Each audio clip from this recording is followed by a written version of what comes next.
E se eu te falasse que o Edward Cullen nunca existiu e que a maior saga de romance dos anos 2000 é, na verdade, o delírio de uma guria solitária sofrendo de traumatismo craniano? Pois é, de acordo com essa teoria que eu trago hoje pra vocês aqui no canal, a Bella Swank morreu no final de Lua Nova. Eu sei que parece uma teoria um tanto maluca, mas vocês vão ver que ela faz sentido, tem um embasamento muito forte. Ao longo dos 5 filmes da saga, há diversos indícios que nos permitem uma interpretação onde toda aquela aventura sobrenatural que a gente acompanha na tela pode ter sido inicialmente apenas fruto da imaginação da Bella. E um pouco mais à frente, a partir do final do segundo filme, os últimos registros da atividade cerebral dela antes da morte. E o que não falta são evidências, tá? Como a capa de um livro de Romeu e Julieta, um quadro de balé na parede de um hospital e inclusive uma cena de pouquíssimos segundos que tu deixou passar por 15 anos. Eu sei que agora tudo isso parece meio aleatório, mas eu vou te provar como tudo isso se conecta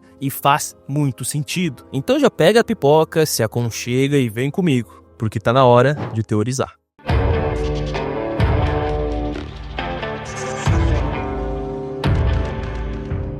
Para a gente entender todos os detalhes dessa teoria, antes vamos fazer um brevíssimo recap dos 5 filmes. Tudo começa em Crepúsculo. A Bella se muda do ensolarado Arizona para a chuvosa cidade de Forks, em Washington, para morar com seu pai, o Charlie. Na sua nova escola, ela conhece a misteriosa família Cullen, que parecem ser pessoas bem diferentes de todos os outros. Bella imediatamente se sente atraída pelo Edward Cullen, que a princípio evita ela, mas aos poucos vai se aproximando, até que ele enfim revela a verdade. Ele é um vampiro que vive há mais de 100 anos. Apesar dos avisos do rapaz, Bella se apaixona profundamente por ele. E o relacionamento deles vai crescendo, tudo vai indo bem, até que outros vampiros chegam a Forks, incluindo um em específico, chamado James, que fica obcecado em caçar Bella. Mas com a ajuda da família Cullen, Bella sobrevive a um ataque brutal e Edward salva a vida dela, fazendo com que o vínculo entre eles se aprofunde ainda mais e Bella comece a desejar se tornar uma vampira como ele. Já em Lua Nova, as coisas tomam um rumo desolador. Na festa de aniversário da Bella, um pequeno acidente quase faz Jasper, o irmão do Edward, perder o controle, lembrando os Cullen o quão frágil a Bella é entre eles. Então, temendo pela segurança dela, o Edward decide deixar Forks e termina o relacionamento, partindo o coração dela, tadinha. Ela afunda em meses de depressão até encontrar conforto no seu amigo Jacob Black, que não consegue ficar uma cena sem tirar a camiseta. Só que o que ela não sabia era que o Jacob esconde o seu próprio segredo. Ele faz parte de uma matilha de lobisomens, que são inimigos naturais dos vampiros. Mas enquanto Jacob ajuda a Bella a se recuperar, ela ainda sente falta do Edward. Já do lado do Edward, ele recebe uma informação falsa de que a Bella teria morrido. Ele fica desesperado e viaja para a Itália para provocar os Volturi, um poderoso conselho de vampiros com o intuito de que eles o matem. Quando Bella e Alice descobrem o plano do Edward, elas correm para impedi-lo e conseguem salvar ele a tempo. Porém, ao descobrirem do relacionamento da Bella com o Edward, os Volturi dão um aviso. Bella deve ser transformada em vampira eventualmente, ou então ela vai ser morta. Como se já não tivesse problemas demais, a história se complica ainda mais em Eclipse, porque a Bella se vê dividida entre o seu amor pelo Edward e a sua crescente conexão com o Jacob. E enquanto isso, é claro que uma nova ameaça perigosa surge. Victoria, uma vampira em busca de vingança pela morte de James, cria um exército de vampiros para matar Bella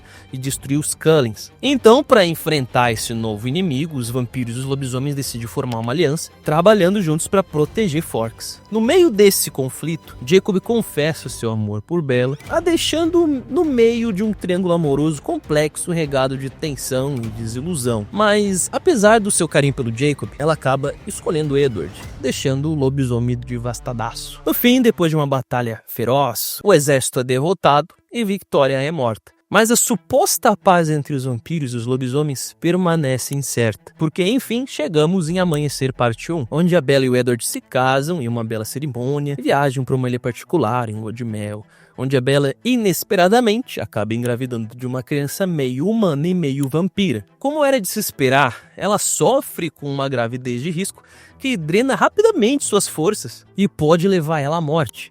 Enquanto os Cullens ficam divididos sobre o que fazer, Bella insiste em ficar com o bebê, a quem mais tarde ela chama de Renesmee. Enquanto isso, Jacob se separa da Matilda para proteger Bella e a criança. Bella quase morre ao dar à luz, mas Edward consegue a salvar, transformando ela em vampira. Assim, ela desperta para sua nova vida imortal com olhos vermelhos e uma força incrível. Só que numa reviravolta bastante inesperada, Jacob sofre um imprinting, que é tipo uma forte ligação mágica com a recém-nascida, a Renesmee, criando um vínculo inquebrável com ela, o que acaba chocando todos. No grande final da saga, em Amanhecer Parte 2, a Bella aprende a se adaptar rapidamente aos seus poderes enquanto cria Renesmee, que cresce em um ritmo muito fora do comum. No entanto, quando os Volturi ouvem falar da criança, eles a confundem com uma criança imortal ilegal e se preparam para destruir os Cullen. Então, para proteger Renesmee, os Cullen viajam pelo mundo para reunir aliados de diferentes clãs de vampiros, cada um com poderes únicos. Quando os Volturi chegam, um grande confronto se desenrola, e em uma sequência chocante, uma batalha violenta é mostrada,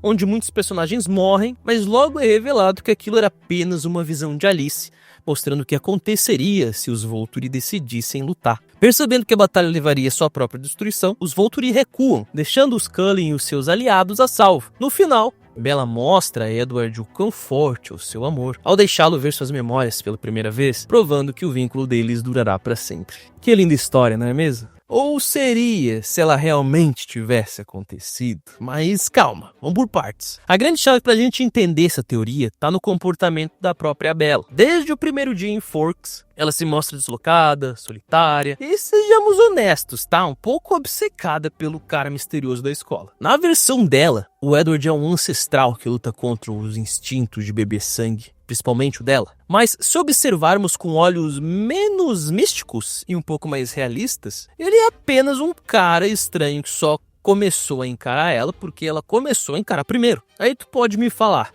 mas teve aquela cena que ele sente o cheiro do sangue dela e entra numa batalha espiritual fortíssima pra não morder o pescoço dela. Mas será que foi isso mesmo? Ou talvez teria alguma coisa a ver com o fato de que ela tinha acabado de sair da educação física e evidentemente com o fedor de suor, o Edward de repente tenha ficado enojado? Daí mais tarde a gente tem essa cena da Bella vendo os vampiros jogando o beisebol no meio de uma tempestade. O que, convenhamos, né? De fato é um tanto estranho. Até porque é mesmo, não faz muito sentido isso. Ou talvez faça. Se a gente olhar por essa perspectiva aqui, saca só. Minutos antes dessa cena, nós vemos a Bella no telefone com a mãe dela. E a conversa é justamente sobre como o novo marido dela tá treinando pesado pra temporada de beisebol. Ou seja, talvez aqui nós estivéssemos vendo a Bella projetando a felicidade da mãe ou sua própria fantasia. Mas até mesmo as maiores fantasias têm um limite. Lembra daquela batalha no estúdio de balé lá no primeiro filme?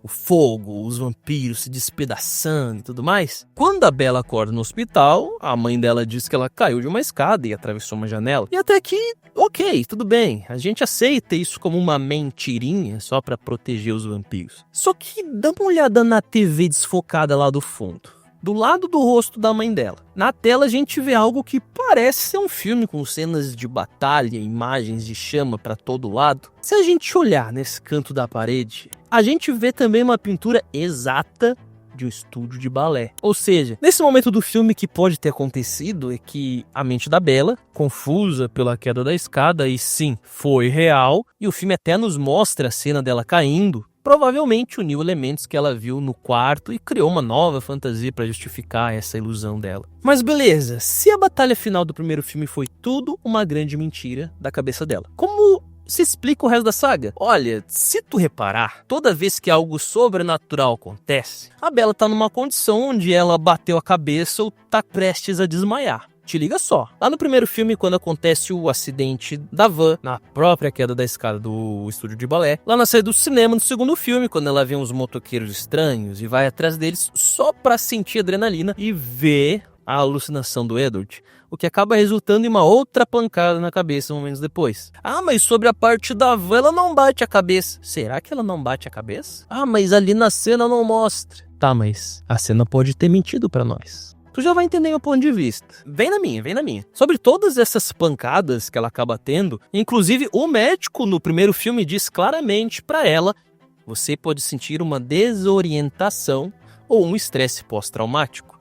o que facilmente a coloca em uma posição de uma narradora não confiável, ou seja, uma personagem que conta a história de maneira distorcida, parcial ou falsa, e pedir ao espectador de confiar totalmente na sua versão dos fatos. Se formos seguir essa linha, é possível ter uma interpretação da Bella como alguém que cria desculpas sobrenaturais para dar um pouco mais de emoção para sua vida sem graça. Tu tá lembrado que ela é uma guria nova na cidade, né? Então imagina o quanto ela realmente não se sente sozinha. E isso, inclusive, é reforçado até mesmo por uma fala do pai dela. Você deveria sair mais, está sempre sozinha. E a Bella concorda, mesmo supostamente, passando o dia com uma família de vampiros. No filme Lua Nova a gente tem ainda mais pistas que sustentam a teoria, como por exemplo o presente que Jacob dá para ela, um filtro dos sonhos. Há um momento onde ele segura o objeto bem na frente do Edward, como se fosse um simbolismo onde o filme nos diz que o Edward é apenas um sonho. O Jacob Hell está tentando filtrar essa ilusão, mas na cabeça da Bella, ele também acaba sendo transformado por um delírio e vira um lobisomem, que é só a desculpa que ela inventou para justificar porque o Jacob de verdade se afastou dela na vida real. Mas aí tá, a gente ainda tem uma grande questão. Se a luta do primeiro filme foi um delírio e nada daquilo é real, da onde que vê aquela visão com os Volturi na Itália? Repara nessa capa de livro do Romeu e Julieta que ela lê. As roupas vermelhas são idênticas às dos Volturi, e o prédio na capa é exatamente o mesmo cenário onde ocorre o clímax do filme. Ou seja, a Bella nunca viajou para a Europa. Ela só pegou a imagem de um livro e projetou a depressão pós-término em uma fantasia épica de resgate. Ah, mas não tem nada a ver. Cara, se tu prestar atenção, o Edward achou que a Bella tinha morrido, mas a Bella não tinha morrido. O Edward vai se matar por causa disso. Isso não é Romeu e Julieta? Fica comigo aqui que tem mais. Beleza, mas se essa suposta viagem foi só um delírio dela, o que aconteceu com o corpo da Bella enquanto a mente dela viajava? Olha só, tu não tá preparado pra isso. Respira. O corpo dela tava no fundo do mar. Pois é. O que a teoria afirma é que quando a Bella pulou no penhasco, o Jacob não apareceu pra salvar ela. E o que corrobora essa informação é a própria visão da Alice. Alice não teria conseguido ver o resgate do Jacob, porque teoricamente, ela não consegue ver os lobisomens em suas visões. Mas no último filme ela tem visões claras do Jacob. Ou seja, se ela sempre foi capaz de ver lobisomens, mas não viu Jacob no suposto resgate, talvez o resgate nunca tenha acontecido. E a Bella partiu dessa para melhor naquele dia. Mas se ela morreu em Lua Nova, como que tu explica o resto da história, Luiz? Cara, é simples.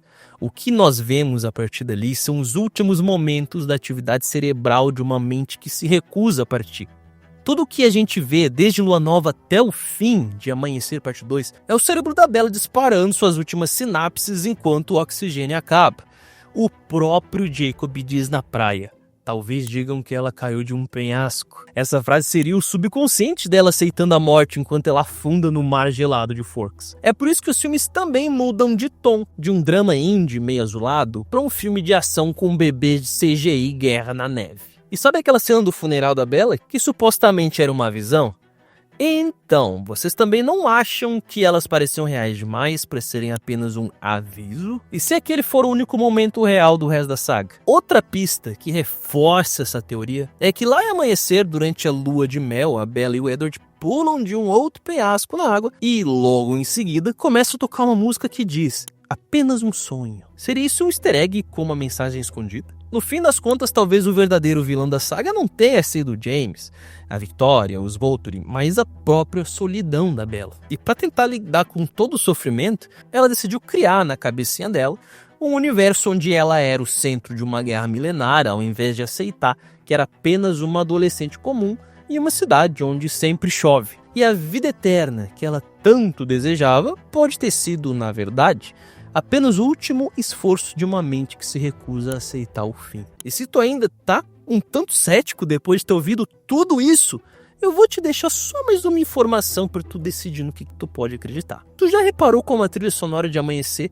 é preenchida por músicas que falam explicitamente sobre acordar e sonhos? Seria mais uma coincidência ou uma mensagem escondida do diretor dos filmes? Me conta aqui nos comentários o que tu achou dessa teoria, se vocês gostam dessas análises, e também fique à vontade para sugerir mais filmes com teorias malucas, que vai ser um prazerzão trazer aqui para vocês. E para tu que ficou até aqui, o meu muito obrigado.